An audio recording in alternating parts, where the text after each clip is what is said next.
Good morning. There's cold, and then there's New York. It is a warm 3 degrees at the moment. I am cold. We had our heat go out last night.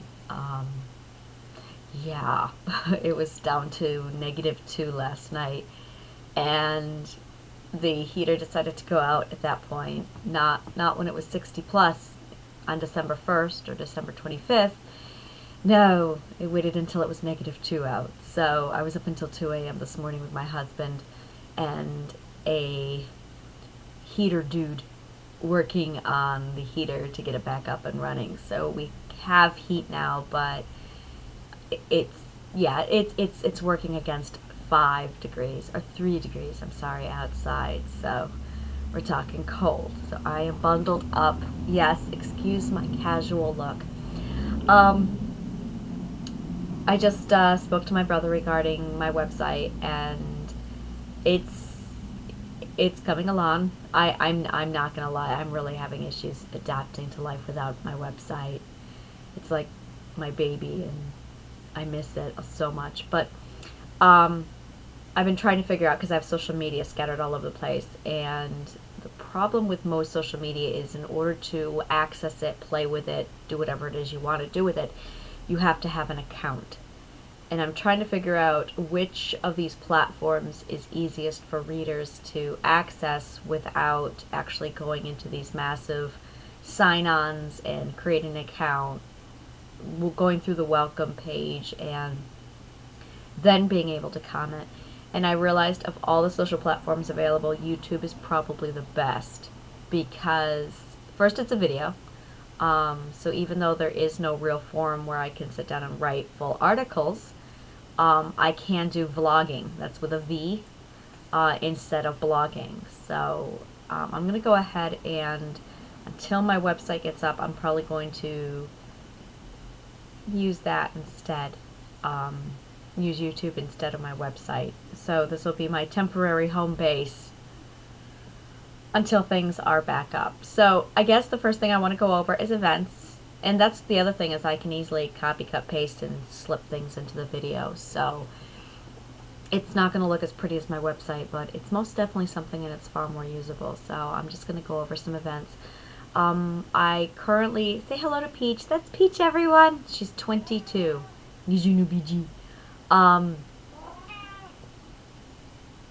Yeah, cats distract me. I gotta think there. Events. I currently just started the looking back blog for 2015, and initially it was supposed to, one moment.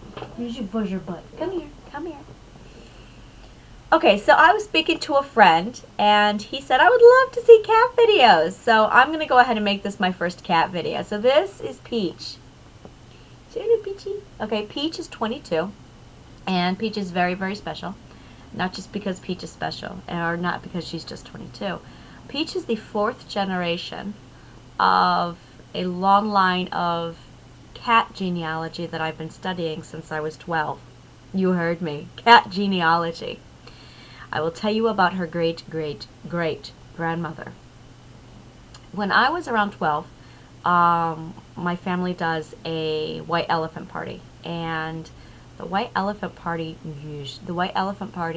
is basically a Christmas party where all the adults got together. They brought something in from the house, and they took turns going around and opening presents.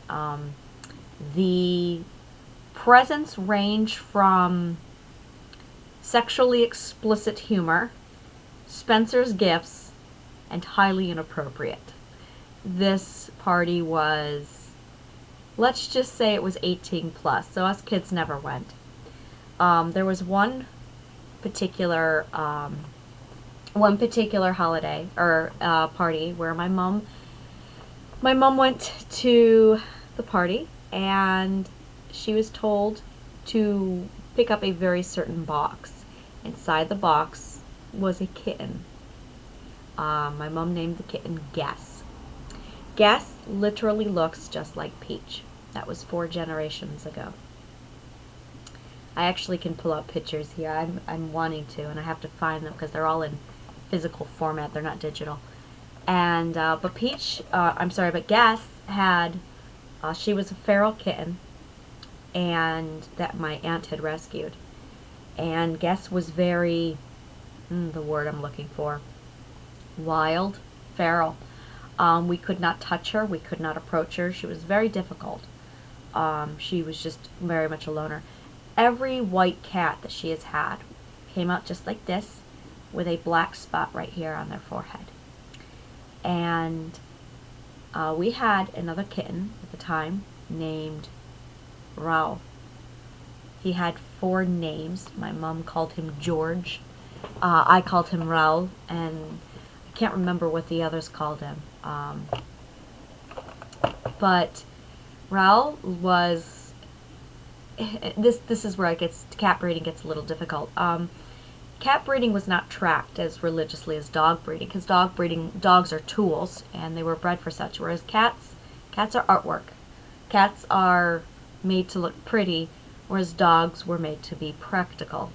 So humans did a lot of dog breeding to design a dog into a certain characteristic. I need a dog for hunting, I need a dog for tracking, or I need a dog for fetching. It was very, very particular tools. And by the way, the dogs for fetching were, I just shot this bird, now go get it out of the water so I don't have to. That's really where fetching came in handy. So, cats were not honed with this kind of genealogy. So they're breeding mixed. There's a lot more lax when it comes to the animals, and it's strictly about beauty, and it's more like a gamble. Whatever you get is what you get, and that's part of the beauty of the cat is you're going to get some very stunning specimens with cats that is just, it's a mixed breed. Some of those beautiful cats are actually mixed breeds, not the purebreds. That being said, I had a point. Yes, every animal that is mixed has traits in it, a gene pool where it all mixes together, but the dominant traits are what come forth. So even though you have a cat that's been mixed, say you've got a Persian mixed with a Himalayan, mixed with a Norwegian forest cat, one of those traits is going to be more prominent than the others in a certain combination. So it might have the tail length of the Himalayan, but the fur length of the Norwegian forest cat, or the coat of the Maine Coon, which is where you get the mixes from.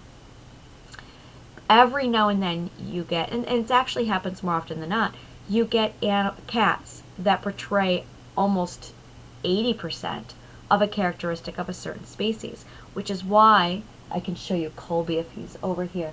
Colby looks like a Norwegian forest cat, a purebred Norwegian forest cat. He has the same build, the same weight, the same. Just Google Norwegian forest cat, and the pictures you get, you will generate look exactly like Colby. But Colby's a mix, and that is why. So that being said, getting back to Raoul, Raoul had the genetic line of a Maine Coon. She looked like a purebred Maine Coon, but she wasn't, or he wasn't. So Raoul bred with Guess, and this combination spawned this massive generation line that started when I was 12 years old, when Guess was brought into the household. Guess had kittens, and those kittens had kittens, and those kittens had kittens, and those kittens had kittens. I can trace, and in fact I did, I can trace Peach all the way back, right down to their names.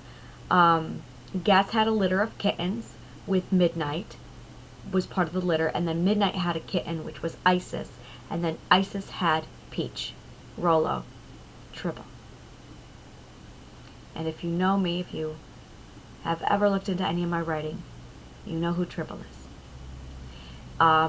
There was actually 4 kittens that were born in that litter, and that was Tigre, who was killed when he was about 2 weeks old. No, I'm sorry, closer to 4 weeks. So I watched for generations as this mixture of cat pulled from the genetic lines of their great-great-grandparents. When I got to Rolo, who's the same age as Peach, were she still alive, Rollo looked exactly like Raoul. There were some slight differences. Raoul had, well, they were male, of course, male, female, but Raoul's coat was of a, I'm trying to figure out, it almost had like a bluer, grayer tint. I would say it's a blue-gray tint to it. And following that, Rollo had more of a brown rust to that Maine Coon look. But either way, the cats looked identical to a Maine Coon. They also had the same personalities as a Maine Coon, which was you cannot keep a Maine Coon indoors. A Maine Coon is an absolute outdoor cat. Um, and then, and of that same litter with Peach Triple Rolo Tigre, you had Peach, which adopted the classic white cat black spot on her head. And by a year old, the black spot had gone. There was one litter that Guess had where it was 3 white kittens. And the white cats were all, it was just beautiful. One was born with Angoran soft silk fur with a black spot on its head, very long-haired cat. It was identical to Tribble, but it was white. It was a male, whereas Tribble was a female and pure black. But the body, the coat, the frame, their fur, identical.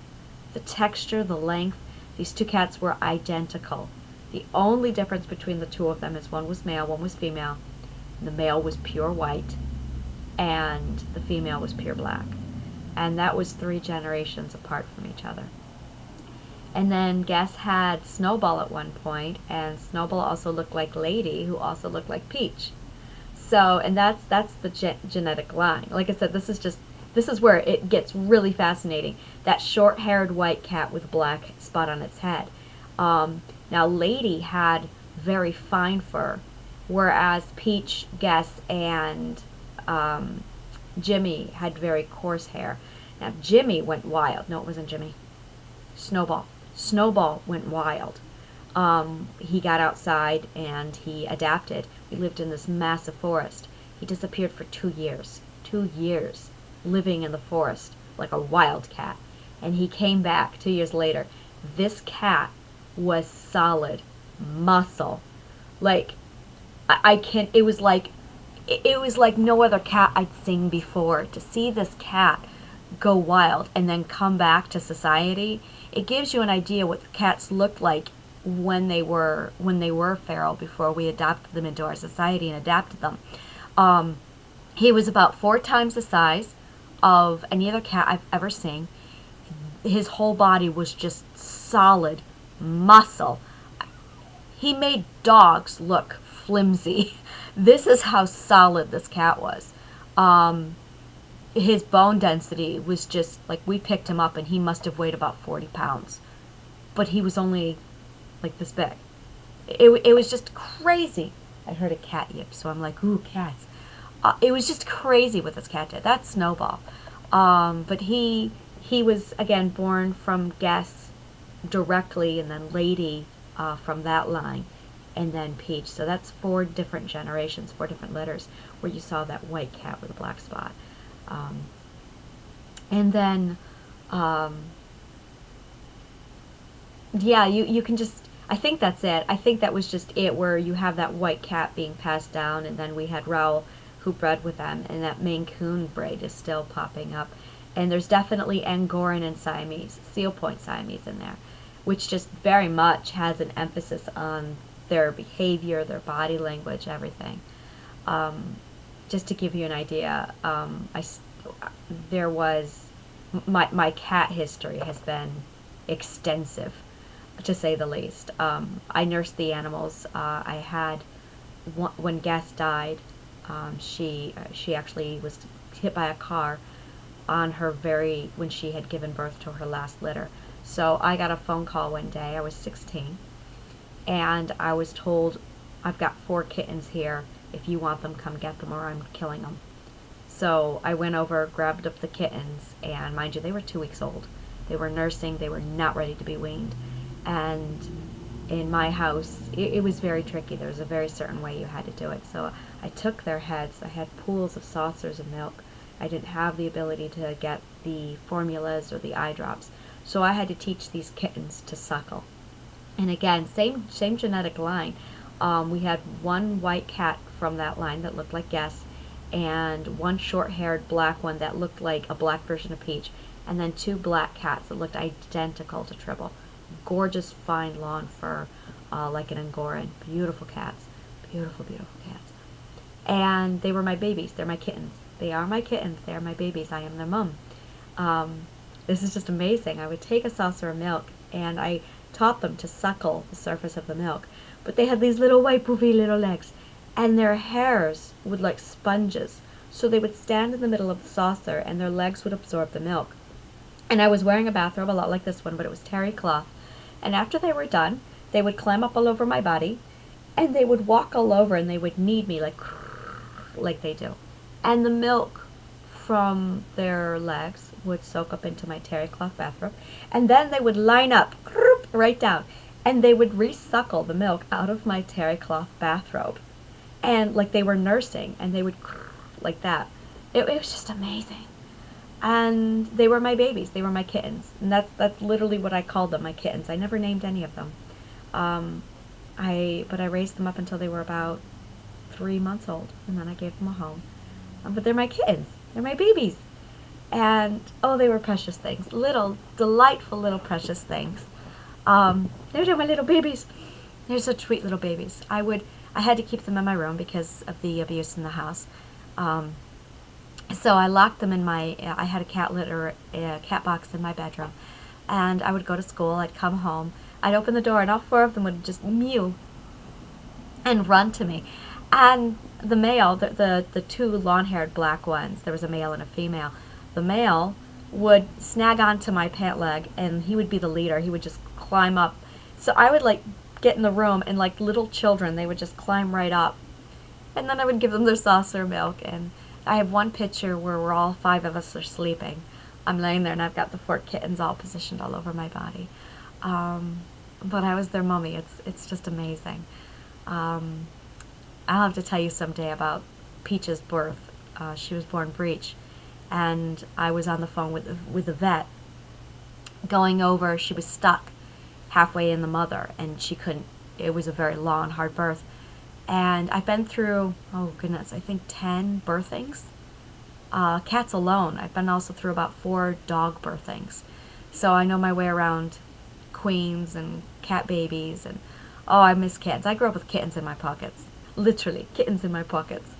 And this one, when Peach was born, when Peach Triple Rolla was born, she was breech, and she wasn't coming out. So I was on the phone with the vet, and he was talking me through it. He's telling me, and I'm sorry for those of you who have a weak stomach, he was like, put your hand inside the cat. You're going to have to rotate and pull the cat out. I'm like, you want me to put my hand inside the cat? He's like, yes. I didn't do it. Fortunately, the cat, the mother, the queen, sat up and then turned and sat down in the position that she put herself in. The cat slid out. That's Peach. That's how Peach was born. Yeah, it was just... Oh, I have stories to tell about cats. I have so much information about cats. At one point I started learning their language. And Rolo was down. My name was Ra. It's the only time she ever used the sound. Ra, Ra. It was my name. She saw me, and that's what she would say. And she only used it on me, no one else. So I think, and this is, like at one point I was actually breaking down cat language. I don't know if you're aware of this, but cats only ever talk to humans. They do not talk to each other. Ever. And it's fascinating. And I also had the signal for come, which was that's I'm looking to see if any of them heard it. Whenever I did that, I would have cats running, and I don't know if that's actually the word for come or if that's just a trained response that they heard. And I don't know. They used it on me, so I reverberated it when I reciprocated it. When they wanted me, they would go rah, rah, and that's this command they gave, and I would go see them. When they came to me, it would be ra, and same thing. I just returned it. So when I wanted them to come to me, I would say ra, ra, and they would come.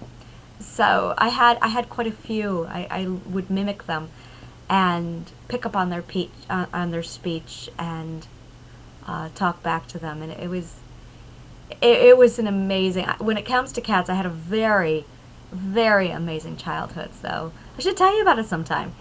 Um, yeah, I'm at the point. I have to talk to you about Peach, but Peach is like a whole nother. I'm going to wrap this video up, but Peach, like I said, she's 22 years old, and we often joke that there is kitten, adult, elder, geriatric, Peach. Peach is literally beyond geriatric at this point, to the point where the vets see her and they're like, it's very rare to see a cat that old. And there are some things that we learned with Peach later on.